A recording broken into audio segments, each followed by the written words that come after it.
2020-1914. Di sini saya akan menjelaskan tentang materi pengertian rencana usaha atau bisnis plan. Bisnis plan adalah dokumen tertulis yang disiapkan oleh wirausaha yang menggambarkan semua unsur-unsur relevan baik internal maupun eksternal mengenai perusahaan untuk memulai suatu usaha. Jadi, perencanaan bisnis ini merupakan penelitian mengenai kegiatan organisasi sekarang dan yang akan datang dan menyusun kegiatan untuk mendapatkan hasil yang diinginkan yang dituangkan dalam suatu dokumen perencanaan. B. Pentingnya rencana usaha bisnis plan. Ada beberapa alasan mengapa bisnis plan perlu dibuat, yaitu 1. Bisnis plan adalah blueprint usaha Anda yang akan Anda dan karyawan serta pihak-pihak yang bekerja sama dengan Anda dalam operasionalnya. 2. Bisnis plan merupakan alat untuk mencari dana sehingga berhasil dalam bisnis. 3. Bisnis plan adalah sarana komunikasi untuk menarik orang lain, pemasok, konsumen, dan penyandang dana. 4.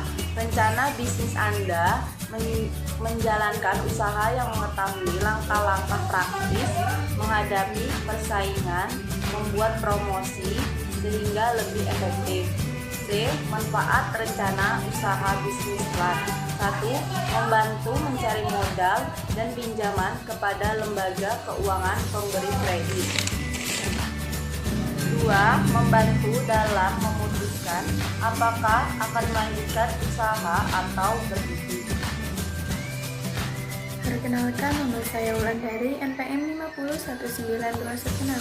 Di sini saya akan menjelaskan tentang langkah-langkah menyusun rencana usaha atau bisnis plan. Langkah-langkah menyusun rencana usaha atau bisnis plan yang pertama adalah kita harus mengenal bisnis yang akan kita lakukan. Nah, dalam hal ini kita harus banyak melakukan penelitian untuk mengenali bisnis yang akan kita lakukan tersebut. Nah, langkah selanjutnya yang kedua yaitu kita harus menentukan visi. Apa sih tujuan kita untuk melakukan usaha tersebut? Tentunya setiap kita melakukan usaha pasti kita mempunyai tujuan tertentu. Langkah yang ketiga yaitu menentukan audiens. Audiens dalam hal ini adalah investor, yaitu orang yang membiayai kita atau yang memberi kita modal untuk melakukan usaha tersebut. Langkah yang keempat yaitu kita harus membuat rencana bisnis. Nah, dalam melakukan rencana bisnis ini, kita perlu melakukan beberapa hal. Salah satunya yaitu riset. Dalam hal ini kita harus mendapat informasi sebanyak-banyaknya tentang bisnis yang akan kita jalankan. Yang kedua, kita harus membuat proyeksi. Semakin banyak informasi yang kita ketahui tentang bisnis yang akan kita jalankan, maka akan semakin akurat kita melakukan atau membuat proyeksi penjualan dan kita akan mengetahui keuntungan yang akan kita dapatkan.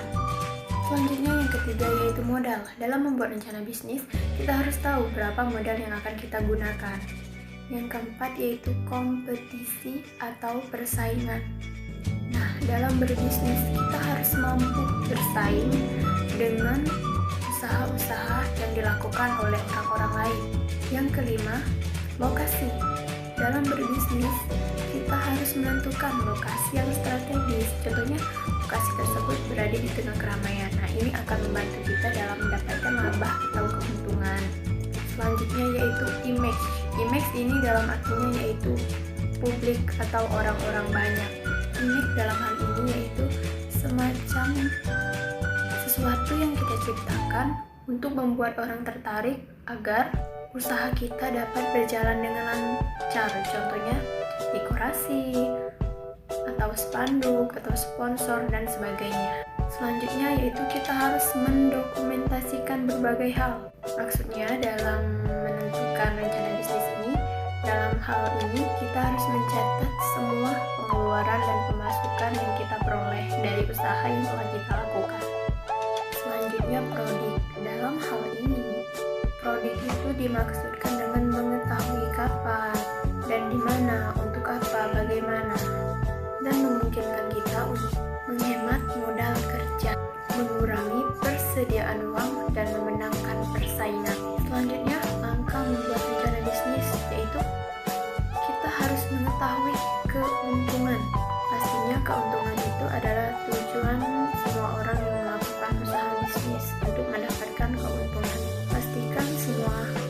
pengeluaran dan pemasukan dicatat agar kita mengetahui keuntungan yang kita peroleh.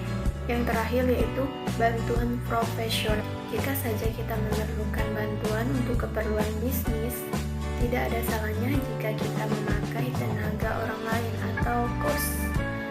Dapat dimaksudkan dengan pelatih. Business coach dapat merancang kembali usaha yang kita geluti dengan tujuan untuk mengkonstruksi bisnis tersebut agar berjalan dengan sesuai harapan. Nah, yang selanjutnya, yang terakhir, langkah kelima dalam menyusun rencana bisnis atau business plan, yaitu membuat business plan secara profesional.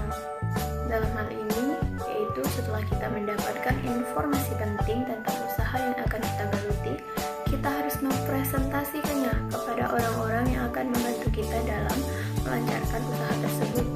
Ada baiknya bisnis plan ini atau rencana ini harus diketik dengan rapi serta gunakan gambar grafis dengan warna yang menarik, dan kualitas catatan bisnis yang akan kita buat harus mendekati buku atau majalah agar tujuan dari rencana bisnis atau bisnis plan tersebut dapat berjalan dengan lancar.